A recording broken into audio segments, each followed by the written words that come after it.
Reporter live में आप सभी का बहुत स्वागत है। मैं हूं आपके साथ सिमरन पटेल। देश भर से लेकर दुनिया तक की राजनीति के गलियारों की खबर, हर उस बड़ी खबर पर हमारी पैनी नजर है। हमारे इस कार्यक्रम में शहर शहर से रिपोर्टर जुड़ेंगे और हम उन बड़ी खबरों का अपडेट लेंगे। बड़ी खबरें क्या है, सबसे पहले आपको बताएंगे। ये बड़ी खबर इस वक्त की सामने आ रही है कि प्रियंका गांधी दोपहर 12 बजे प्रेस कॉन्फ्रेंस करेंगी। तो सबसे पहले रुक करेंगे हमारे स्टेट हेड राघवेंद्र प्रताप सिंह हमारे साथ जुड़े हुए हैं। राघवेंद्र से हम समझेंगे कि आज कौन सी बड़ी खबर है। राघवेंद्र,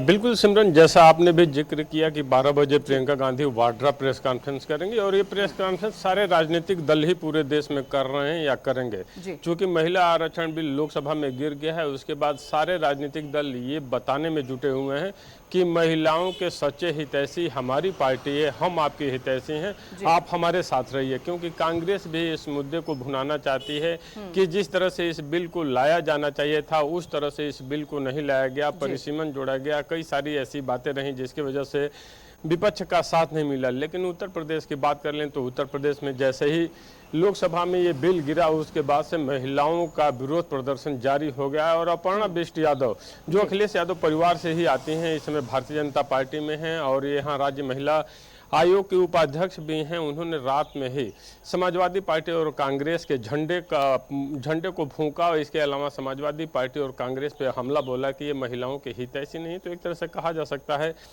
कि महिला आरक्षण बिल के तहत ही सारे राजनीतिक दल एक दूसरे पे आरोप प्रत्यारोप लगाने का दौर शुरू कर दिए हैं और महिलाओं के लिए हितैषी बनने में जुटे हुए हैं। अब देखना होगा कि लोकसभा में जब ये बिल गिर गया है तो उसके बाद से महिलाओं का क्या रुख होता है। बिल्कुल बिल्कुल राघवेंद्र, और ये एक बड़ा सवाल भी है राघवेंद्र, आज देश भर के कई राज्यों में प्रदर्शन जो है बीजेपी द्वारा होगा।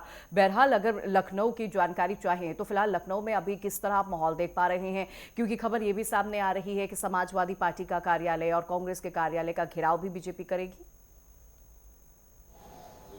बिल्कुल, कल रात में भी कुछ महिलाओं ने समाजवादी पार्टी कार्यालय गेट पे पहुंच करके वहां पे धरना दिया था। और इसके साथ ही आज जो महिला मोर्चा है भारतीय जनता पार्टी का, उसके नेतृत्व में तमाम महिलाएं समाजवादी पार्टी कांग्रेस पार्टी दफ्तर पे तो आंदोलन करेंगी ही, हर चौराहे पे ये विरोध प्रदर्शन दर्ज कराने के लिए महिलाओं को बुलाया गया है या महिलाएं विरोध करती हुई दिख भी रही हैं। इस समय भी महिलाएं निकली हुई हैं, हर जगह विरोध हो रहा है। और भारतीय जनता पार्टी की तरफ से कल ही आह्वान कर दिया गया था कि पूरी जो एनडीए कुनबा है वो इस विरोध प्रदर्शन में शामिल रहेगी। जगह जगह प्रेस कॉन्फ्रेंस होंगे, सोशल मीडिया के माध्यम से जन जन तक इस बात को पहुंचाया जाएगा कि ये जो विपक्षी खेमा है ये महिला आरक्षण बिल को लाने नहीं दे रहा है। तो एक तरह से पूरे लखनऊ में ही विरोध प्रदर्शन का क्रम जारी है। वहीं समाजवादी पार्टी लगातार विरोध प्रदर्शन जारी है और विपक्ष को घेरते हुए बीजेपी आज नजर भी आएगी। बहरहाल बहुत शुक्रिया करूंगी आपका जानकारी देने के लिए।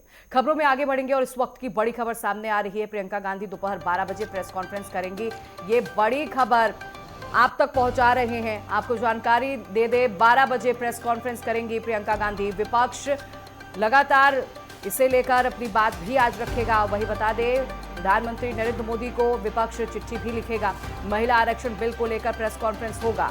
543 सीटों पर महिला आरक्षण लागू करने की मांग और जल्द से जल्द महिला आरक्षण लागू करने की मांग जो है विपक्ष करेगा। ये बड़ी खबर आप तक पहुंचा रहे हैं, इस वक्त की बड़ी खबर।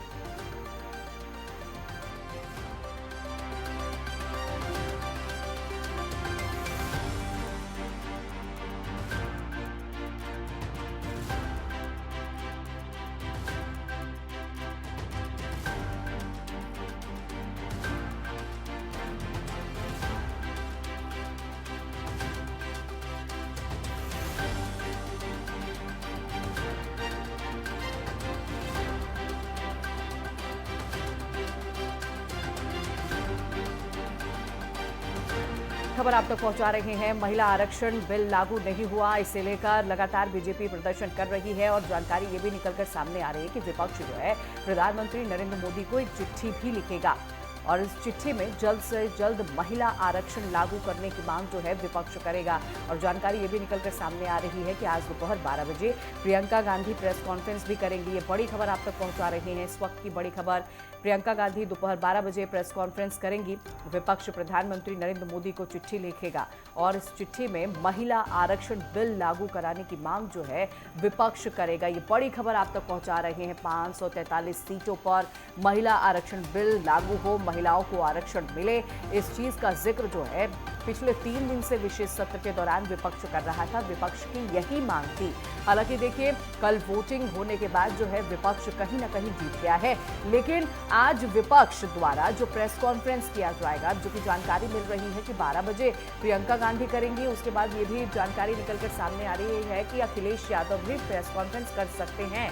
और बताया ये भी जा रहा है कि विपक्ष की तरफ से प्रधानमंत्री नरेंद्र मोदी को एक चिट्ठी भी लिखी जाएगी और उस चिट्ठी में इस बात का जिक्र होगा कि महिला आरक्षण लागू करने की मांग की जाएगी और जल्द से जल्द लागू हो। जिस बात को लेकर विपक्ष कह रहा था कि जल्द ही लागू हो, 29 से पहले ही महिलाओं को 33% आरक्षण मिल जाए। और वहीं दूसरी तरफ आपको जानकारी दें कि बीजेपी जो है आज देश भर में प्रदर्शन कर रही है। हम कह रहे हैं, पूरा विपक्ष कह रहा है, इकट्ठे होकर कह रहा है कि आप पुराने वाले कानून को लागू करिए। आपने उसको नोटिफिकेशन आपने किया है उसका अभी 2 दिन पहले, 3 साल बाद, 3 सालों के लिए कुछ नहीं किया, तो अब उसको लागू करिए। हमें कोई आपत्ति नहीं है। हम जहां तक महिलाओं के आरक्षण की बात है, हम डट के उनके साथ खड़े हुए हैं, लेकिन जिस तरह से ये लाए हैं और जो साजिश ये करना चाहते हैं हमारे लोकतंत्र को, हमारे देश की अखंडता को कमजोर करने का, उसके साथ हम कभी खड़े नहीं हैं। तो प्रियंका गांधी आज 12 बजे प्रेस कॉन्फ्रेंस करेंगे और इससे पहले भी देखिए जो उन्होंने बातें कही है, उन्होंने कहा कि अब महिला आरक्षण बिल के खिलाफ बिल्कुल नहीं थे, लेकिन जिस फॉर्मेट में, जिस प्रोसेस के हिसाब से सरकार करना चाह रही थी, उसका हम विरोध कर रहे थे। और लगातार हमारे सहयोगी राघवेंद्र हमारे साथ जुड़े हुए हैं। राघवेंद्र, बड़ी बात यह है कि आज प्रेस कॉन्फ्रेंस तो देखिए प्रियंका गांधी भी करेंगी, जानकारी ये भी निकलकर सामने आ रही है कि अखिलेश यादव भी करेंगे, लेकिन सबसे बड़ी बात ये सामने आ रही है कि अब विपक्ष जो बिल लागू नहीं होने दिया, अब प्रधानमंत्री को इसके लिए ही चिट्ठी विपक्ष लिखेगा। राघवेंद्र, बिल्कुल सिमरन, बात वहीं आ जाती है कि सारे राजनीतिक दलों को ये बताना भी है कि महिलाओं के सच्चे हितैषी हम हैं। महिला आरक्षण बिल से हमें तकलीफ नहीं है, बल्कि उसमें अन्य जो पेंच है, परिसीमन जैसी जो बातें हैं, उसका हम विरोध करते रहेंगे। प्रियंका गांधी वाड्रा का भी जिस तरह से आपने बाइट चलाई, जिसमें वो कहती हुई दिखें कि लोकतंत्र पे हमला हम स्वीकार नहीं करेंगे, लोकतांत्रिक ढांचे पे अगर प्रहार होगा तो उसको हम स्वीकार नहीं करेंगे, तो वो सीधा परिसीमन वाली बात पे ही जाना चाहती हैं कि परिसीमन करके अगर महिलाओं के नाम पे सीटें ये जो बढ़ाई जाएंगी और उसमें अगर भारतीय जनता पार्टी को फायदा मिलेगा तो उसके साथ हम नहीं जाएंगे। तो एक तरह से कहा जा सकता है कि महिला आरक्षण बिल एक ऐसा बिल है जिसका विरोध कोई राजनीतिक दल खुलकर कर भी नहीं सकता है, क्योंकि वो जानता है कि अगर महिला आरक्षण बिल का हम विरोध करते दिखे तो ये जो आधी आबादी है देश की, सत्ता के लिए न जाने कितने वर्षों के लिए बाहर कर देगी। तो एक तरह से देखना होगा कि अब जो परिसीमन वाली बातें हैं या 2-3 क्लास जो बाद में जोड़े गए हैं वो हटाए जाते हैं कि नहीं हटाए जाते हैं, क्योंकि विपक्ष द्वारा जो लेटर लिखने की बात सामने आ रही है कि पीएम मोदी को पत्र लिखेगा विपक्ष, उसमें यही सारी बातें शामिल होगी कि महिला आरक्षण बिल के अलावा अन्य जो भी क्लास हैं परिसीमन से संबंधित उसको हटाया जाए, उसके बाद से महिला आरक्षण बिल को लाया जाए, तब 3/4 बहुमत से हम इसको पारित होने देंगे। बिल्कुल बिल्कुल। अब देखना होगा कि पत्र लिखने के बाद से पीएम मोदी का क्या रुख होता जी। बिल्कुल, अब ये देखना होगा कि इस चिट्ठी के बाद प्रधानमंत्री नरेंद्र मोदी की तरफ से क्या रिप्लाई आता है। बहरहाल आप बने रहिएगा राघवेंद्र, लौटूंगे आपके पास। श्रीनगर से अजहर हमारे सहयोगी हमारे साथ जुड़ रहे हैं। अजहर, सबसे पहले तो आप ये बताइएगा, देश भर में आज बीजेपी प्रदर्शन कर रही है, अगर बात श्रीनगर और आसपास के इलाकों का किया जाए तो क्या कुछ माहौल देख पा रही हैं आप? देखिए सिमरन, जम्मू कश्मीर के अहम खबरों की ओर बात करें, सबसे पहले अहम जो 2 अपडेट है हज हाउस और अमरनाथ यात्रा, श्री अमरनाथ यात्रा 2026 के हवाले से जो अपडेट आ रहा है, इस खबर से पहले मैं सबसे पहले नॉर्थ कश्मीर की यहाँ पे बात करना चाहता हूँ कि सिक्योरिटी फोर्स की जानिब से आज नॉर्थ कश्मीर में जमात इस्लामिया ट्रस्ट के हवाले से जितने भी स्कूल चल रहे हैं, हालांकि 2020 पे उन पे कार्रवाई हो रही है और काफी सारी जो प्रॉपर्टी है समथी है और उसके साथ साथ जो फ्लाई ऑन ट्रस्ट है उनको फिलहाल जो है बैन कर दिया गया। और इसी सिलसिले में आज जो है नॉर्थ कश्मीर के लंगेट इलाके में दो स्कूलों के सामने जो है सिक्योरिटी फोर्स आई और उस स्कूल को फिलहाल जो है अपने तहवील में लिया है, गवर्नमेंट ने अपने अंडर लिया है। हालांकि जो छात्रों की जो तालीम है वो मुतासिर नहीं होगी और उसके साथ साथ जो उसमें जो टीचर्स है पढ़ा रहे हैं टीचर्स वही रहेंगे, लेकिन वो कंट्रोल जो है वो डायरेक्ट सरकार का रहेगा और जो इसमें जो सब्जेक्ट्स होंगे वो सरकार के नियम अनुसार जो होंगे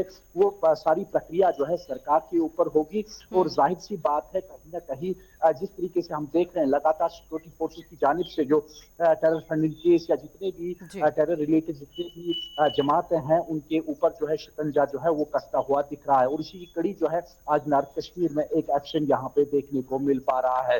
दूसरी अहम खबर की अगर हम बात करें हज 2026 के हवाले से आज जो है पहला जत्था जो है श्रीनगर एयरपोर्ट से रवाना हो गया और ये जत्था तकरीबन जो है 400 के करीब जो हाजी थे आज उनको जो है चीफ मिनिस्टर उमर अब्दुल्ला ने हरी झंडी दिखा के वहां से सियाह किया और सिक्योरिटी और बाकी जितने भी व्यवस्थाएं हैं वो कंप्लीट हो चुकी है और इनको बाज़ाब्ता तौर पे वहां पर फ्लैग ऑफ करके पहले ये दिल्ली जाएंगे और दिल्ली से सीधा ये जो है जिद्दा की तरफ रवाना की जाएगी। और जो ये 400 हाजी साहिबान है इनके लिए आज दिन में 3 फ्लाइटें चलेंगी और 3 फ्लाइटों के दौरान ये आज शाम तक जो है जिद्दा शरीफ पहुंचेंगे। और इसी प्रकार से अगर हम श्री अमरनाथ यात्रा की 2026 के हवाले से बात करें, लगातार एलजी मनोज सिन्हा की जानिब से जब से मीटिंगें और अरेंजमेंट देखी जा रही है तब से लेके लगातार हम देख रहे हैं इसमें अपडेट ये है कि तकरीबन 500 से ज्यादा जो शाखें हैं बैंकों की शाखें हैं जहां पे रजिस्ट्रेशन होनी जानी है पूरे देश भर में। और इसी सिलसिले में इस प्रक्रिया को या हम यूं कहेंगे कि रजिस्ट्रेशन लगातार जारी है। अभी तक जो आंकड़े सामने आए हैं तकरीबन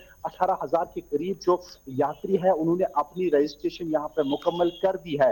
सर आप मुझे ये भी जानकारी दीजिएगा, ऑनलाइन रजिस्ट्रेशन हो रहा है, क्या ऑफलाइन माध्यम से भी श्रद्धालु जो है यात्री जो है रजिस्ट्रेशन करवा सकते हैं? ऐसा कोई विकल्प दिया गया है क्या? जी बिल्कुल, शाइन बोर्ड की जानिब से जो वेबसाइट दी गई है ऑनलाइन की जानिब से भी ये माध्यम से के जानिब से भी कर सकते हैं, लेकिन उसके बाद में जो बैंकों की जो शाखाएं हैं तकरीबन जिस तरीके से मैंने कहा कि 500 से ज्यादा जो ब्रांचें हैं पूरे भारतवर्ष में वहां पे जाके जो है श्रद्धालु अपनी रजिस्ट्रेशन कर सकते हैं और उसके बाद में बाबा बर्फानी के जो दर्शन है वो कर सकते हैं। आपको बताता चलूं कि ये जो यात्रा है 3 जुलाई से स्टार्ट होगी और 28 अगस्त तक जो है खुसूसी पूजा पाठ के साथ ये फिर पजीर होगा। तकरीबन 57 डेज का ये यात्रा होगी और जिसमें यह आशंका लगाई जा रही है कि इस बार भी जो है यात्री जो है वो बढ़ चढ़ कर इसमें हिस्सा लेंगे। और सिक्योरिटी के जिस तरीके से हमने देखा कि बीते साल जो है सिक्योरिटी के कड़े इंतजाम किए गए थे, 3 लेयर सिक्योरिटी सिस्टम के साथ साथ जो बाकी व्यवस्थाएं हैं उनको मद्देनजर रखे हुए हैं, न कि यहाँ पे यात्री अपनी रजिस्ट्रेशन कर रहे हैं, बल्कि हम देख रहे हैं कि पुणे वाला और जितने भी बाकी घोड़े बांध है वो भी लगातार डिस्ट्रिक्ट मजिस्ट्रेट के ऑफिस में लगातार अपनी रजिस्ट्रेशन करा रहे हैं और उनके साथ में जो वेरिफिकेशन हो रही है उन व्यक्तियों की सीआईडी वेरिफिकेशन, पुलिस वेरिफिकेशन और उसके बाद में जब ये कंप्लीट प्रक्रिया होगी और उसके बाद में उनको फिर वहां से हरी झंडी मिल सकती है और फिर वो यात्रा में अपना जो योगदान है वो हासिल कर सकते हैं। इस तरीके से जो अजहर आप मुझे ये भी जानकारी दीजिएगा कि क्या कुछ गाइडलाइन जो है यात्रियों के लिए जारी किया गया है और प्रशासन की तरफ से क्या कुछ खास इंतजाम, अगर कोई यात्रा करता है तो क्या कुछ गाइडलाइन जारी किया गया है? क्या उन्हें आईडी कार्ड इस तरह की कोई चीजें अनिवार्य रूप से लाना है तभी रजिस्ट्रेशन होने के बावजूद उन्हें यात्रा करने की परमिशन दी जाएगी? देखिए सिमरन, मैं इस रजिस्ट्रेशन के हवाले से ये बताता चलूं कि इस बार जो है एफआरआई यानी फेस रिकॉग्निशन जो आई कार्ड है उसको अनिवार्य कर दिया गया है हर एक यात्री के लिए। उसके लिए ये आईडी कार्ड जो है ये जरूरी है और उसके बगैर वो यात्रा नहीं कर सकता है। और उसके साथ साथ उसको लाइफ इंश्योरेंस कवर भी यहाँ पे सरकार की जानिब से यहाँ पे आश्वासन दिया गया है कि उसको लाइफ इंश्योरेंस कवर भी दिया जाएगा। और उसके साथ साथ अभी आज की डेट में जो है बीआरओ जो है वो लगातार उन रास्तों पे, चाहे नॉर्थ कश्मीर के गांदरबल तुलबुला से जो होता हुआ जो रास्ता है, जो बाबा बर्फानी का रास्ता है, वहां से बर्फ हटाने का काम लगातार शुरू है। और उसी प्रकार से साउथ कश्मीर के पहलगाम के नुनमल बेस कैंप से होते हुए जो दूसरा रास्ता है, यहाँ से भी जो है बीआरओ की जानिब से उन पगडंडियों को साफ किया जा रहा है जहाँ पे बर्फ अभी भी जमी है। और लगातार ये आशंका लगाई जा रही है कि 3 जुलाई तक इन रास्तों से पूरी तरीके से मुकम्मल तरीके से बर्फ हटाई जाएगी। और खुसूसी यहाँ पे जो है अरेंजमेंट रखी जाएगी, क्योंकि मौसम की मार की वजह से भी हमने देखा कि बीते दिनों जो है इन रास्तों पे जो है काफी कठिनाइयों का सामना करना पड़ रहा है, और इस बार भी प्रशासन जो है लगातार अलर्ट मोड पे दिखाई दे रही है। एक और यहाँ पे अपडेट देखने की बात कर रहे हैं कि चीफ मिनिस्टर उमर अब्दुल्ला की जानिब से जो ही हज हाउस के बाहर जब यात्रियों को माफ कीजिएगा, जो हाजियों को हरी झंडी दिखा के और उसके बाद में वो तुरंत जो है श्रीनगर के जो सबसे बड़े हॉस्टल है ललदिल हॉस्टल, जो मैटरनिटी हॉस्टल है, उसका दौरा किया है और यहाँ पे चल रहे काम काज का यहाँ पे निरीक्षण किया है, और तमाम तर उन चीजों को देखा गया कि किस प्रकार से जो लोग हैं पर्टिकुलरली जो हेल्थ व्यवस्थाएं हैं उनका आज निरीक्षण किया जाएगा, और साथ ही साथ जो एक्स्ट्रा ब्लॉक्स यहाँ पे बन रहे हैं उनका भी यहाँ पे जो है देखा जाएगा। बिल्कुल बिल्कुल अजहर, तो पूरी तैयारियां जो है मुकम्मल की जा रही है और प्रशासन जो है लगातार तैयारियों में लगा हुआ है। आप बने रहिएगा, आप मेरे साथ लौटूंगे आपके पास। चंडीगढ़ से ईशा ठाकुर हमारी सहयोगी हमारे साथ जुड़ रही हैं। ईशा, सबसे पहले आज वो 3 कौन बड़ी खबरें हैं जिन पर सारा दिन नजर रहने वाली है? देखिए, आज जो नजर टिकी रहेगी वो जिस तरीके से नारी शक्ति वंदन अधिनियम से संबंधित जो संशोधन विधेयक लाया गया था केंद्र सरकार की तरफ से, और पहली बार हुआ है कि 12 साल में मोदी सरकार बिल पास नहीं करवा पाई, और महिला आरक्षण बिल जिस तरीके से गिरा है इसको लेकर देखिए भारतीय जनता पार्टी पूरी तरीके से आक्रामक रूप में नजर आ रही है। 12 बजे पंजाब बीजेपी कार्यालय में प्रेस कॉन्फ्रेंस यहाँ पर बीजेपी के जो वाइस प्रेसिडेंट है विक्रम चीमा, उनकी तरफ से की जाएगी, और आज ही के दिन देखिए प्रदर्शन नहीं होगा। आने वाले दिनों में लगातार जो ये प्रदर्शन है ये जारी रहेगा, ये भारतीय जनता पार्टी ने कहा है। हरियाणा में किस तरीके की रणनीति रहेगी ये देखना होगा। पंजाब में, चंडीगढ़ में क्या रणनीति बनाई जाएगी आने वाले दिनों में, ये भी देखने वाली बात रहेगी। और लगातार प्रदर्शन बीजेपी की तरफ से किया जाएगा, क्योंकि यहाँ पर देखिए भले ही कांग्रेस ये कहे कि 2023 की जो अधिसूचना जारी हुई थी उसके तहत ही यहाँ पर महिला आरक्षण को लागू कर दे तो विपक्ष जो है साथ देगा, लेकिन यहाँ पर जो महिलाएं हैं जिनसे हमने बात की है उनका ये कहना है कि जो सीटें यहाँ पर बढ़ाई जा रही थी, क्योंकि जिस तरीके से अब परिसीमन जो लागू होगा वो जो जनगणना इस वक्त 1 मई से शुरू होगी उसके बाद ही परिसीमन लागू होगा, यानी कि 2029 का जो लोकसभा चुनाव है उसमें सीटें बढ़ेगी नहीं। और यही वजह है कि जो महिलाएं हैं उन्होंने भी इस बिल को बड़ी ही बारीकी से समझा है। उनका ये कहना है कि जो 800 से अधिक जो सीटें हैं उसमें महिलाओं के लिए जिस तरीके से आरक्षित रखी जा रही थी 33%, वो अब नहीं हो पाएगा। एक तरीके से कांग्रेस और सभी पार्टियों ने, विपक्षी पार्टियों ने निराश किया है। ये महिलाएं इसे लेकर किस तरह विरोध प्रदर्शन करेंगी? आपकी बात जरूर महिलाओं से हुई होगी, उनकी क्या कुछ मांग है? क्या वाकई महिलाओं को लगता है कि उनका हक, उनका अधिकार छीना गया है? बिल्कुल, देखिए जो महिलाएं हैं उनका साफ तौर से ये कहना है कि अगर कल बिल पास हो जाता तो उसके साथ जो जुड़ा बिल परिसीमन वाला है वो भी पास हो जाता, और इससे 543 की जो संख्या है लोकसभा में वो बढ़कर 852 हो जाती, और इससे कहीं ना कहीं जो महिलाओं को 33% आरक्षण दिया जाना था उसमें महिलाएं लोकसभा ही नहीं बल्कि विधानसभा में भी देखिए भागीदारी कर सकती थी, और महिलाएं बहुत ज्यादा खुश नजर आ रही थी बीते कल जब तक ये वोटिंग शुरू नहीं हुई थी, और महिलाओं को लगता था कि भागीदारी उनकी हो जाएगी और चुनाव में, क्योंकि अगर पास हो जाता तो जल्द से जल्द इसे लागू भी किया जाता, लेकिन अब बात अटक गई है। बीजेपी को एक बहुत बड़ा मुद्दा देखिए मिल चुका है। पश्चिम बंगाल में भी वोटिंग होनी है, 5 राज्यों के चुनाव के नतीजे आने बाकी हैं। ऐसे में लग रहा है कि बिल्कुल बीजेपी जब है अब जो आने वाले चुनाव होंगे, चाहे यूपी की बात करें या पंजाब की या उत्तराखंड की, साम दाम दंड भेद सभी तरीके जो है बीजेपी अब अपनाने वाली है। बड़ी ही आक्रामक रूप में देखिए भारतीय जनता पार्टी अब नजर आ रही है, क्योंकि अभी तक 2014 से अभी तक का अगर हम देख ले कार्यकाल मोदी सरकार का, कोई भी बिल ऐसा नहीं है कि पूर्ण बहुमत से पारित नहीं कर पाई। बिल्कुल ईशा, आज तक ऐसा नहीं हुआ कि मोदी सरकार कोई भी बिल जो है सदन में पास ना करा पाई हो। ईशा, मैं लौटूंगी आपके पास, आप बने रहिएगा। स्टेट हेड हमारे साथ राघवेंद्र प्रताप सिंह जुड़े हुए हैं। राघवेंद्र, क्या माना जाए कि बीजेपी हार के भी जीत गई क्या? क्योंकि कई राज्यों में चुनाव होने वाले हैं और 27 में भी चुनाव है। ऐसे में जिस चीज का जिक्र प्रधानमंत्री नरेंद्र मोदी कर रहे थे कि अगर ये बिल विपक्ष पास नहीं होने देगा तो इसमें विपक्ष का ही घाटा है, क्या ऐसे ही दिख रहा है क्या? सिमरन, कौन हारा कौन जीता ये तो बात का विषय होगा, लेकिन आज़ादी के बाद से घर से लेकर सड़क तक, सड़क से लेकर संसद तक महिलाओं का मान सम्मान, प्यार, अभिमान और जो भी कह लिया जाए कि उनकी विकास की जो पटकथा लिखी जाती है ऐसे ही लिखी जाती है।